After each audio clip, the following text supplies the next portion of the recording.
Hello, everybody. Welcome back. Today's video is about my favorite series of books of all time, Frank Herbert's The Dune Chronicles. I was asked by a friend of mine to make a video about Dune to just talk a little bit about why I'm so obsessed with these books, why I love them so much, and I'm happy to oblige. So what I'm going to do in this brief video is talk a bit about why I love the books and then do a little bit of comparison and analysis of how Denis Villeneuve's recent adaptation of Dune got me thinking a little bit more about why I love the book so much. I think on a general level, the reason why I think Dune is just one of the greatest books of all time is the way in which Frank Herbert manages to portray different types of genius in the book. In particular, I'm thinking of the way that the society that he's bringing us into is organized around this very interesting galactic political architecture. So there's the sort of the emperor, and then the great houses surrounding the emperor. So we've got this kind of like cosmic aristocracy happening. And then there's the sisterhood of the Bene Gesserit, the order of the Mentats, and the Spacing Guild. And in particular, focusing on those last three for a moment, with the Bene Gesserit, the Mentats, and the Spacing Guild, you have in each of these cases, these schools, for lack of a better word, that train their adepts in very rigorous ways to acquire certain skill sets. So the Mentats are these, almost superhuman logicians who can, strategize and think and infer and deduce in all kinds of ways that make them these super high-powered advisors and strategists for the various great houses. And then you have the Bene Gesserit, steering the politics from behind the scenes. And then the Spacing Guild with their ability to fold space under the influence of the precious spice melange. And what I love about the book's success in portraying this complex world is the way in which various members of these schools, in particular Mentats and the Bene Gesserit, we don't get a lot from the Spacing Guild, they're more mysterious. We understand how they're thinking because Frank Herbert is really just amazing at taking us inside the minds of various characters so that while they're interacting with each other through dialogue, we're also getting a very intimate and sophisticated understanding of how the characters are thinking in their own minds in a form of inner monologue about what they're doing in the context of these interactions with other characters. And so there's a sort of simultaneity of narrative happening there's a dialogical structure, and then there's a monological structure. And I think the way Frank Herbert has managed to articulate different kinds of genius in his world through that simultaneity is really just one of the hallmarks of what makes the book so wonderful. Another thing I love about these books is and this is especially so when you consider all six. So I don't really consider any of the books that were written by Frank Herbert's son, Brian Herbert and Kevin J. Anderson, worth talking about. I'm not interested in talking about those, but the 6 books that Frank Herbert wrote in his lifetime, when you get all 6 in front of you, you realize that really what these books are about is the survival of the human race and the longevity of training training human evolution, really, to have a direction. And the sisterhood of the Bene Gesserit is really the most important group for that project, and especially in the 5th and 6th novels, they are the main characters. And one of the things I love about the way Bene Gesserit are portrayed is the profound level of bodily self-consciousness that this sisterhood has achieved through what is called prana bindu training. Here Frank Herbert is obviously riffing on some Indian concepts, and there are a number of cases throughout these books where the individual's ability to pay attention to the minutiae of fluctuation in their own body empowers them with levels of perceptual empathy that gives them the capacity to basically mind read what's going on with anyone else they might be encountering. And to give them speed and power in combat that they might not otherwise have. And I just thought that that was a really interesting way of, on the subjective side, thinking about the human evolution. Because really, if you ask Frank Herbert what his books are about, they're about the ecology of mind. He sets up these like really deep schools of thought in his world, and then he takes the character of Paul Atreides, who's been the subject of Mentat training and Bene Gesserit training, and then puts him in an extreme environment on the planet of Arrakis. And I really think that what the books are at their heart is a profoundly sophisticated philosophical and psychological meditation on how ecology shapes mind. And this is why the world of the Fremen is such a wonderful and compelling cultural narrative. And the way Paul and Jessica are absorbed into that culture and how it transforms them and how they transform it is just a really sophisticated, nuanced demonstration of how culture, religion, and politics breathe through the lives of the individuals who constitute the populations that live through those religions and politics. And so when we look at Dune and its sequels under those lights, the question that I always ask myself is, why aren't these books studied more? I really do believe that Frank Herbert achieved in these books one of the greatest feats of literary imagination of all time. I do believe that. And I find it very strange that Dune is widely regarded as, one of the greatest sci-fi novels of all time. But I do believe that the level of nuance and sophistication and self-awareness and philosophical curiosity that is embodied in these texts is worth a much wider study than has been than they've been given. I think that these are pieces of world literature that need to be carefully examined by literary scholars and written about. I wish that I was at a phase of my career where I could sit down and write something about these texts. I haven't really gotten to that point yet, but I hope that in the next 20 years or so I will. But I really, I just think these books are exquisite in every way, and they really provide us with a powerful story of how the ecology shapes mind and how the mind evolves over long stretches of time. And that this is something that we need to start thinking about as people, about what we want the long-term legacy of the human race to be. And I think Frank Herbert's books are challenging us to ask that question for ourselves. And that makes it a truly an exquisite piece of work that's, in my mind, unparalleled in the history of literature. That's a strong claim, but I stand by it. And so I was just really, really excited when I found out that Denis Villeneuve was going to make this book into a movie, because obviously Villeneuve is just an exquisite filmmaker and really knows how to create a world and immerse you in it. And so the remarks that I'm going to make about the film will be a little bit critical, because I love the film I loved the film so much.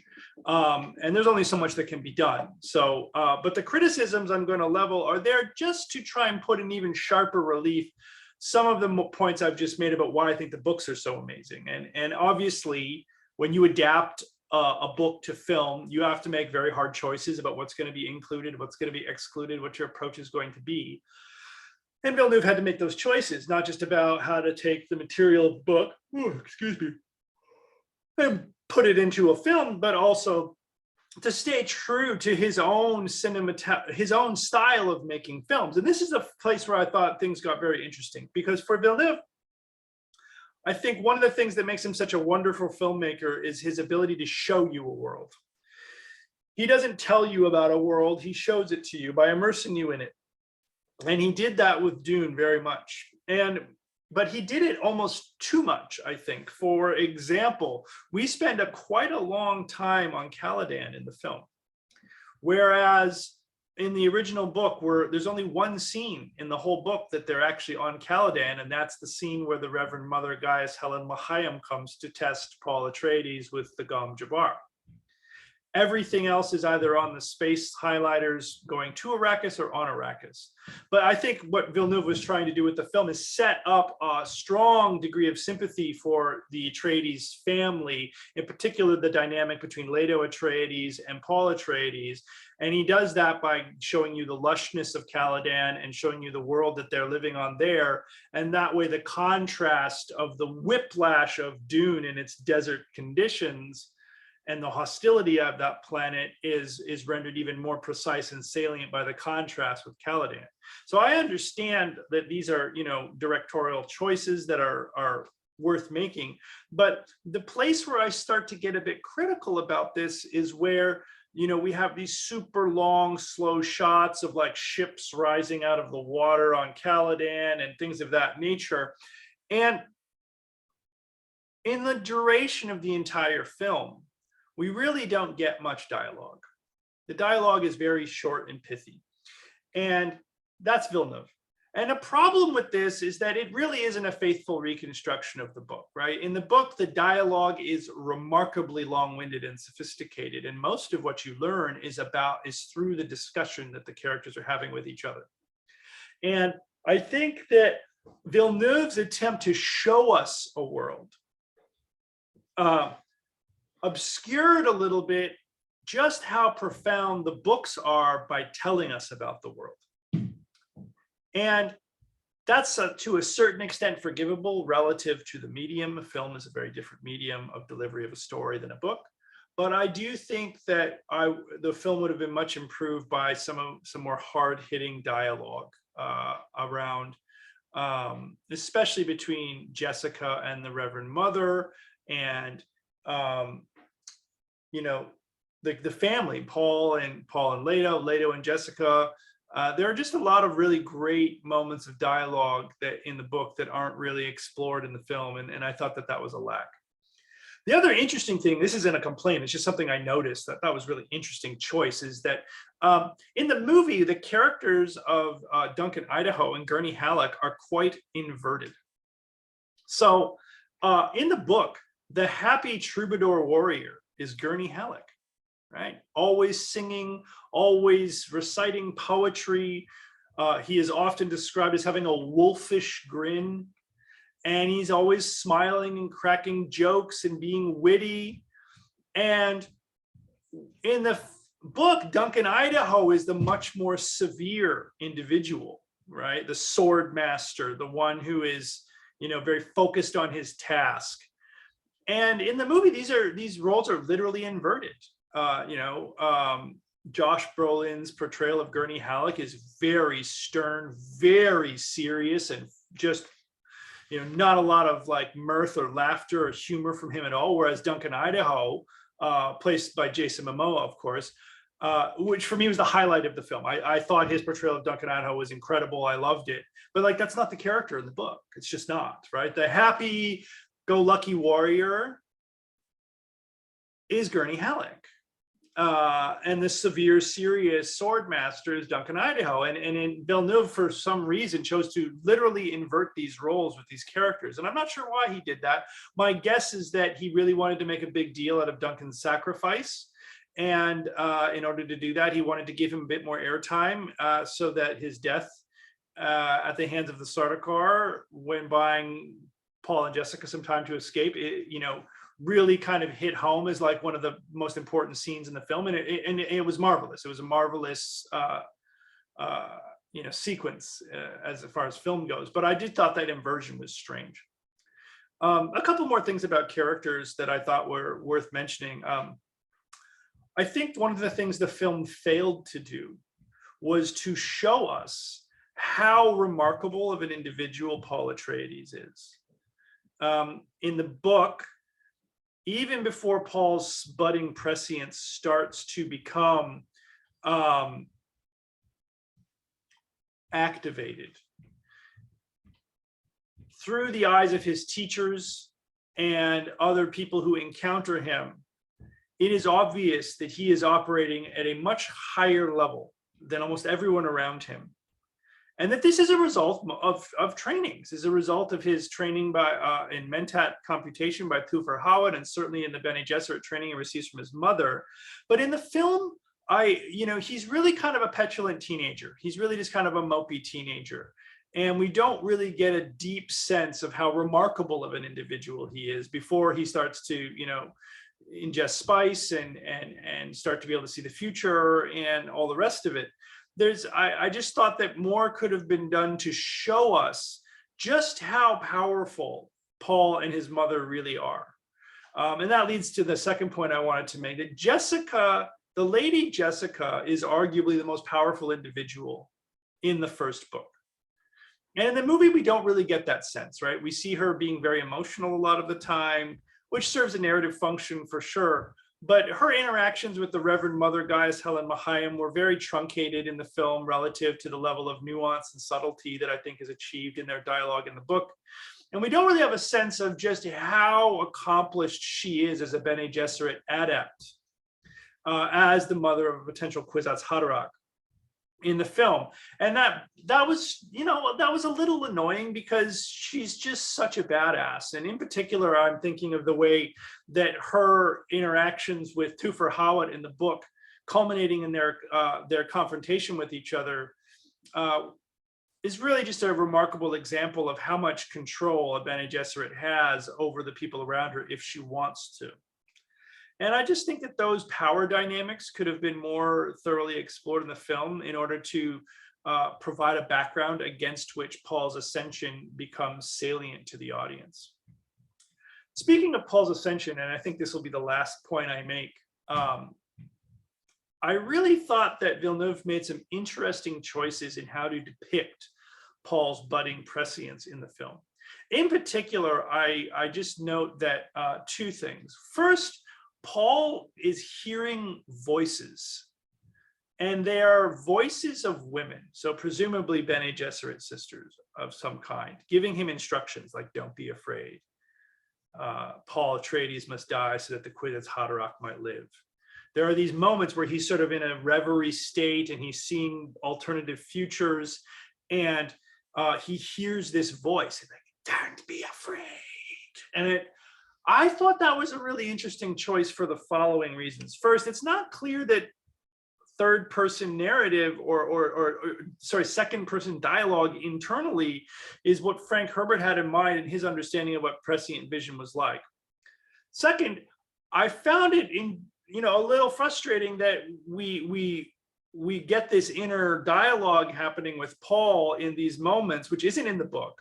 But then the inner monologues that define the intelligence of the characters in the book in their dialogues with other people are completely eliminated in the film. So he's clearly comfortable bringing in inner voices as a way to show what's happening to his characters in the film. But I was a little bit bemused about his choice to use inner voices to illustrate Paul's nascent prescience, but the avoidance of those inner voices for the articulation of the intelligence of some of the main characters, even though that's the main way that Frank Herbert chose to thematize that point. The other piece about the way Paul's prescience was depicted in the film that I thought was interesting is that many of the visions that he receives are alternative futures. So what we're shown is Cheney killing him at a certain point, and Jameis helping him, even though the actual timeline that he lives through is obviously something of the opposite. And I thought that it was a really interesting choice on Villeneuve's part to focus on Paul having visions of potential futures whose meaning was unclear, or whose events were actually quite different from what ends up actually transpiring. I'm not sure what the reasoning behind showing those scenes was. I don't have any deep insight into that, but I did think it was very interesting choice. So on the whole, I will say I really loved the movie. It was just nice to, drop into that world as constructed by a master filmmaker like Denis Villeneuve. And because I've read the book so many times, I was happy to just fill in the blanks in my own head as I watched the world unfold. But I do think that I am hopeful that part 2 will take us a little bit more deeply into the world, and I hope we get to see how the Fremen live, and I hope we see, Paul's true intelligence and mastery really manifest itself in his leadership, because I think that this is a really important part of his development and a key feature of the story. So I'll be interested to see how these things are portrayed in the second part. But yeah, I hope that I'd be interested to talk to folks about my take, and if anyone has any suggestions for further discussion points, I'd be happy to hear them. So take care, everybody, and I'll see you again soon.